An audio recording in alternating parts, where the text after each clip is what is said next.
Mesopotamia, cuna de la humanidad. Por el año 3500 a.C., los primeros pobladores se establecieron cerca de dos grandes ríos, el Tigris y el Éufrates. Gracias a esto es el nombre de Mesopotamia, pues en griego significa la tierra entre dos ríos. Era un buen lugar, tenía buen clima, tierras fértiles y mucha agua. Es por eso que las personas decidieron asentarse ahí, dejar de ser nómadas y convertirse en sedentarias. Construyeron las primeras ciudades y fueron llamadas ciudades de estado. La religión aquí era politeísta, es decir, creían en varias divinidades. Sus dioses tenían rasgos astrales y características humanas. Su economía estaba basada en la agricultura, ganadería y el comercio. Su organización social era la nobleza, los sacerdotes, funcionarios reales del pueblo y por último los esclavos. Egipto, un pueblo junto al Nilo. Egipto fue un estado teocrático, pues su gobernante, el faraón, se consideraba descendiente directo de los dioses.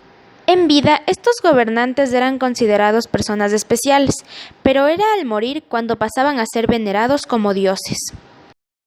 En la mayoría de ocasiones, a la muerte del faraón, los primogénitos eran nombrados nuevos faraones.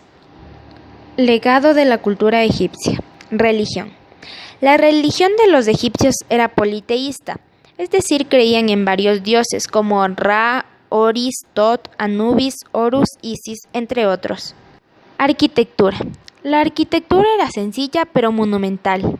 Se construyeron más de 40 pirámides, pero la más famosa por su considerable tamaño es la de Giza, cerca de Menfis. Las pirámides eran enormes tumbas de forma triangular que se utilizaron durante el Imperio Antiguo para enterrar a los faraones. Dentro de estas pirámides se guardaba el cuerpo del faraón, así como todos los objetos y lujos que necesitaba para la otra vida. Medicina. La medicina también tuvo grandes avances, gracias a prácticas funerarias como la momificación. Además, lograron desarrollar medicamentos para combatir las enfermedades. La sociedad egipcia estaba organizada en dos grupos bien diferenciados. Una minoría formada por el faraón, los nobles y los sacerdotes, que tenían el poder político, las riquezas, y el resto de la población, que en general eran campesinos que trabajaban en las tierras de las orillas del río Nilo. Uno de los aportes más importantes fue la escritura. Los egipcios empezaron con los jeroglíficos, escribieron en papiros y también en la piedra roseta. Los legados artísticos que nos dejaron fue la escultura, la pintura, matemática y la astronomía. La civilización china. China fue forjada por pueblos agrarios que se asentaron en los bordes de los ríos, el río Azul y el río Amarillo, que recorren todo el territorio chino de oeste a este. Sus principales cultivos eran el trigo, el maíz, el arroz. Su organización social era de carácter patriarcal, es decir, que tenía una jerarquización acentuada. Primero se encontraba el emperador, luego la nobleza, luego los mandarines o burócratas, seguidos de los comerciantes, artesanos y campesinos, y por último los esclavos.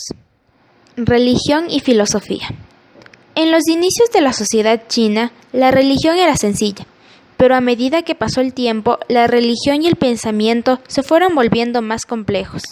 Hacia el siglo VI a.C. surgieron dos doctrinas filosóficas, el taoísmo y el confucianismo. Los aportes que nos trajo esta cultura fue la brújula, la pólvora y la seda. La escritura. La escritura del chino es ideográfica, es decir, cada signo representa una idea, y se divide en dos, chino arcaico y chino clásico. La medicina. Los chinos consideraban que el cuerpo humano debe estar en armonía con el espíritu y su entorno. La enfermedad es la manifestación de un desequilibrio de este sistema armónico. La Gran Muralla.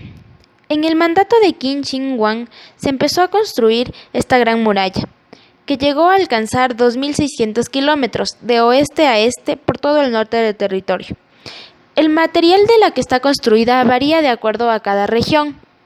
Actualmente, esta Gran Muralla mide alrededor de unos 8.851 kilómetros de extensión, pero solo un 30% de toda esa construcción está en buen estado.